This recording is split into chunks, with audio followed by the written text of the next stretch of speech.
ഏ ഈ നുത്തോലി ഉണ്ടല്ലോ, എനിക്കറിയാം എന്താ വറുക്കണം. വറുത്താൽ പോരാ, അതുകൊണ്ടാണ് പറഞ്ഞത്. ചാടി കയറല്ലേ, പിന്നെ എന്ത് പീര വെക്കണം. പീരാക്കണം. മാറ്. ഇതിനു വേണ്ടി മാത്രം ഉള്ളതാണല്ലോ ഞാൻ. ഓ, എന്തെങ്കിലും പറഞ്ഞാ പിന്നെ ഉടനെ എന്തെങ്കിലും പറഞ്ഞാൽ കാര്യമല്ലേ പറഞ്ഞത്. എവിടെ പോയിച്ചു വരുന്നു? എവിടെ പോയിച്ചു വരുന്നു? എവിടെ പോയിച്ചു വരുന്ന ഒരു പൊതുപ്രവർത്തകൻ്റെ അടുത്ത് അങ്ങനെയൊക്കെ ചോദിച്ചാൽ രാവിലെ ഇറങ്ങുമ്പോൾ നൂറ് പ്രത്യേകിച്ച് ഒരു ലക്ഷ്യത്തോടല്ല ഇറങ്ങണത്. പല പല സ്ഥലങ്ങളിൽ പോയി പല ആൾക്കാരെ കണ്ടു, അവരുടെ വിഷമങ്ങൾ അറിഞ്ഞു, സംസാരിച്ചു, ചർച്ച ചെയ്തു. അങ്ങനെ വെള്ളം മാറിയിട്ടിട്ട് വാ. എന്തിന്? എനിക്ക് ഇച്ചിരി പണിയുണ്ട്. എന്ത് പണി? എന്തെങ്കിലും ചെയ്തതാ ക്ലീറ്റോ? എന്തെങ്കിലും ചെയ്തതാ. ഞാൻ ഒരു പണിയും കഴിച്ചിട്ടില്ല. അതെ, ഇച്ചിരി തേങ്ങ ചെണ്ടി തന്നെ കുറച്ച് ഉള്ളിയും മുളകും ചതച്ച് തരണം. എനിക്ക് ഭയങ്കര കൈവേദന. അമ്മിക്കല്ല് ഇതാക്കുമ്പോഴത്തേനും മിക്സി കേടായിരിക്കുമല്ലേ. അത് മാത്രം മതിയോ? ഒരു കാര്യം ചെയ്യാം, ഇതെല്ലാം ചതച്ചിട്ടേ പുറത്ത് മാവിലൊരു ഊഞ്ഞാലായിട്ട് നിന്ന് ആട്ടയും കൂടെ ചെയ്യാടി ഞാൻ. അല്ലെങ്കിൽ നിങ്ങളോട് പറയണ എന്നെ വേണം തല്ലാനായിട്ട്. ഭാര്യ ഭർത്താവെന്ന് പറയുമ്പോൾ കുറച്ച് സ്നേഹവും പരിഗണനയും ഒക്കെ വേണം. അല്ലാതെ എന്നും നീ അത് ചെയ്യ്, അതിങ്ങെടുക്ക്, ചായതാ, മറ്റേതാ, എന്റെ വെള്ളം തേച്ചില്ല, ഇത് പറയാൻ വേണ്ടി മാത്രമുള്ളതല്ല. മനുഷ്യൻ 100 കൂട്ടം തിരക്കിന്റെ ഇടയിൽ നിൽക്കണം. അതിനിടയ്ക്കാണ് അവൾക്ക് ഇനി ഞാൻ പുറത്തോട്ട് ഇറങ്ങിയെന്ന് നോക്ക്. അത് നിങ്ങൾ രണ്ടും ഇരിക്കുന്നത്. നിങ്ങളുടെ പെങ്ങളല്ലേ ഒരെണ്ണം എന്റെ ആങ്ങളെ. ചെന്ന് നോക്ക് ഭാര്യയും ഭർത്താവും എങ്ങനെയാണ്. അതാണ് നിന്റെ പ്രശ്നം. എനിക്കത് പ്രശ്നമൊന്നായിട്ട് പറഞ്ഞല്ല അല്ലേ. ആ സന്തോഷം ഞാനങ്ങ് കെടുത്തിയ പ്രശ്നം തീരുമല്ലോ. പിന്നെ അങ്ങോട്ട് ചെല്ലും. നിങ്ങളുടെ കയ്യിൽ വല്ല മെഷീനും ഉണ്ടോ സന്തോഷം കെടുത്തുന്നത്?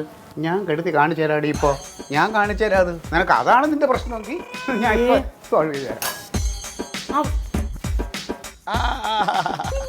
തരാം. പോലെ പൊക്കോടുന്നു കാല് തട്ടല്ലേ. അളിയാടേ, പിന്നെ ഞാൻ ഒരു കേസ് പറയാൻ മറന്നുപോയി. നമ്മള് ഓർക്കണ്ട, നീ അന്ന് നമ്മളെ മധുവിൻ്റെ ചായക്കടയിൽ അവിടെ നിങ്ങൾ വണ്ടി ചെക്ക് ചെയ്ത ഒരു ദിവസം ഞാനും അൻസാറും കൂടെ വന്ന് എന്നിട്ട് നമ്മളെല്ലാവരും ചായ കുടിച്ച്. അന്ന് നീ വണ്ടി ചെക്ക് ചെയ്തപ്പോൾ ഒരു ഇത്ര മുടിയുള്ളൊരു പെണ്ണുമ്പിള്ള മറ്റേ ഒരു സ്വിഫ്റ്റ് കാറിൽ വന്ന് അവർക്ക് എന്താ ഇതൊന്നും ഇല്ലായിരുന്നല്ല, ഇൻഷുറൻസ് ഇല്ല, അങ്ങനെ എന്തായാലും നിങ്ങൾ പിടിച്ചു നിർത്തി അവസാനം പറഞ്ഞു വന്നപ്പോൾ നിൻ്റെ ഏതോ പരിചയക്കാരിയാണ്, നിൻ്റെ ഇങ്ങനെ ഫ്രണ്ടാണെന്നൊക്കെ പറഞ്ഞ് മഞ്ഞ ചുരിദാറൊക്കെ ഇട്ടിട്ടടാ. നീ അന്ന് പറഞ്ഞ് ഭയങ്കര രസമുണ്ട് പെണ്ണുമ്പിള്ളയെ കാണാൻ, നമ്മൾ അവസാനം ചായ കുടിച്ചോണോ നീയല്ലേ പറഞ്ഞത്. ഹിന്ദി നടി കാജലിനെ പോലെ ഇരിക്കുന്നു കാണാൻ എന്നൊക്കെ പറഞ്ഞ്. അവരുടെ പേരെന്തോന്ന്,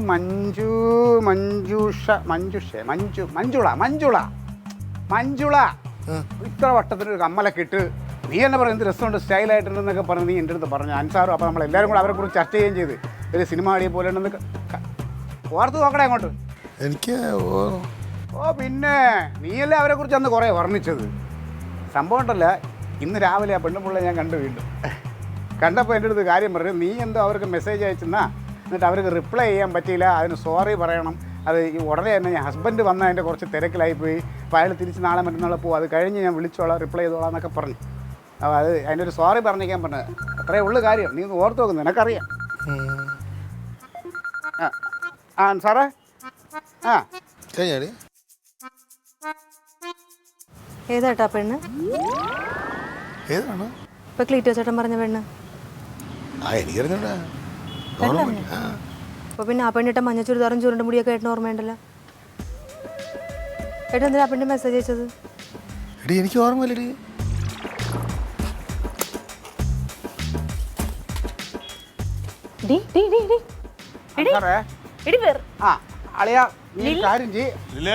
അവനെ വിടണ്ട, നീ അവിടെ പിടിച്ചെടുത്ത് ഞാൻ ഇപ്പോൾ വരും. 10 മിനിറ്റ് വരും. നമുക്ക് ആ വണ്ടി എടുത്ത് കൊടുക്കാടേ, നീ അടങ്ങ്. ശരി. ഓ നീ വെക്ക്, ഞാൻ വരാം. വരുന്നു.